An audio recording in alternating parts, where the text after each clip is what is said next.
హల్లెలూయా. యేసుక్రీస్తు నామంలో పరిశుద్ధాత్మ ఆశీర్వాదం పొందుకుంటున్న ప్రతి ఒక్కరికి హృదయపూర్వక వందనాలు తెలియజేస్తూ ఉన్నాను. ఈ యొక్క దినము పరిశుద్ధాత్మ దేవుడు మనకు ఇస్తున్న వాగ్దానము దావీదు రాసిన కీర్తనలు 90 అధ్యాయము 15వ వచనము. నీవు మమ్మను శ్రమపరిచిన దినముల కొలది, మేము కీడును అనుభవించిన ఏండ్ల కొలది మమ్మును సంతోషపరచుము. ఎంత గొప్ప మాట! శ్రమలు, ఎన్నో శ్రమలు మన జీవితంలో. సాతానుడు దేవుని భక్తి జీవితంలో మన దేవుల్లో ఉంటున్న కొలది సాతానుడు ఎన్నో శ్రమలు మనకు కలగ చేస్తూ ఉంటాడు.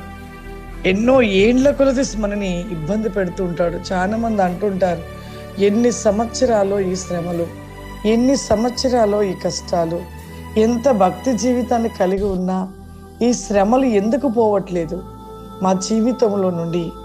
ఎందుకు దేవుడు మమ్మల్ని కనికరించడా, మాపై దయ చూపించడా అని చాలామంది ఈ పదాలను పలుకుతూ ఉంటారు.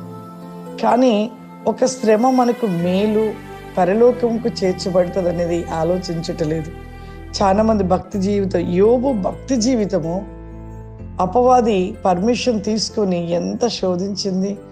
భూమి మీద ఉన్న అనేకులు భక్తిగా ఉంటున్న వారిపైన కూడా అపవాది సమయం తీసుకుంటాడు.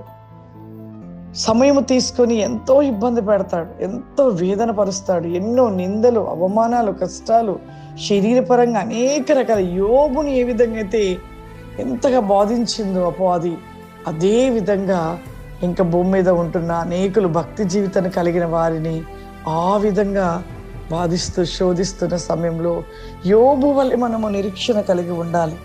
అందుకే ఇక్కడ ఒక మాట, మేము కీడును అనుభవించిన ఏండ్ల కొలది మమ్మల్ని సంతోషపరచుము.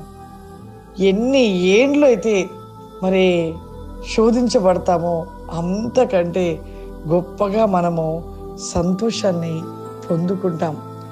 ఇక్కడ పొందుకుంటాము, ఆ పరలోకాన్ని పొందుకుంటాము. శ్రమ పడని క్రైస్తవుడి జీవితంలో ఆశీర్వాదం ఉండదు. ఇంకా ఆ శ్రమ లేకపోతే పరలోకంను చేరము, పరలోకంని సంపాదించుకోలేము. క్రైస్తవుడికి శ్రమ లేకపోతే ఖచ్చితంగా ఆ పరలోకాన్ని పొందుకోలేడు. శ్రమ ఉంటేనే పరలోకపు వారసులం అవుతాము. అది జ్ఞాపకం చేసుకునండి. శ్రమలు చూసి ఎవ్వరు కూడా భయపడొద్దు, కృంగిపోవద్దు. ప్రతి ఒక్కరూ ప్రార్థన జీవితాన్ని కలిగి ఉండండి. ఖచ్చితంగా ప్రతి శ్రమ నుండి దేవుడు విడిపిస్తాడు. అందరము కళ్ళు మూసుకున్నట్లు ప్రార్థన చేసుకుందాం. సర్వశక్తివంతుడా, దయగల తండ్రి, నీకు వందనాలు చెల్లిస్తూ ఉన్నాను ప్రభా. పరిశుద్ధాత్ముడా, ఈ దినము ప్రభా, ఈ ఉదయ కాలమే ప్రార్థించుకునుట, వాక్యమును ధ్యానించుట, పరిశుద్ధాత్మ ఆశీర్వాదము పొందుకునుట, మా జీవితంలో ఫలించుట, ఆశీర్వదించబడతారని సెలవిస్తున్నావు తండ్రి. నీకు స్తోత్రం. ఈ ప్రోగ్రాం చూస్తున్న ప్రతి బిడ్డను మీరు దీవించండి, ఆశీర్వదించండి నాయన. వారి జీవితంలో ఏ యొక్క ప్రతివేకమైన లిఖీస్ ద బోస్ట్ అండ్ బి షూర్ కమాందర్ ఈ సమయంలో చూసి ప్రతివేకముగా ఈ ప్రార్థనలు ఏకీభవిస్తూ ఉన్నారు. వారి జీవితంలో అడుగుతున్న ప్రతి వేకమైన కార్యముల నీతి క్రిస్టల వాక్యమా అద్భుత వేకములు జరిగించమని మీరు దీవించి ఆశీర్వదించమని యేసుక్రీస్తు నామమున తండ్రి, ఆమేన్. God bless you. దేవుడు మిమ్మల్ని దీవించును గాక. ఆమేన్.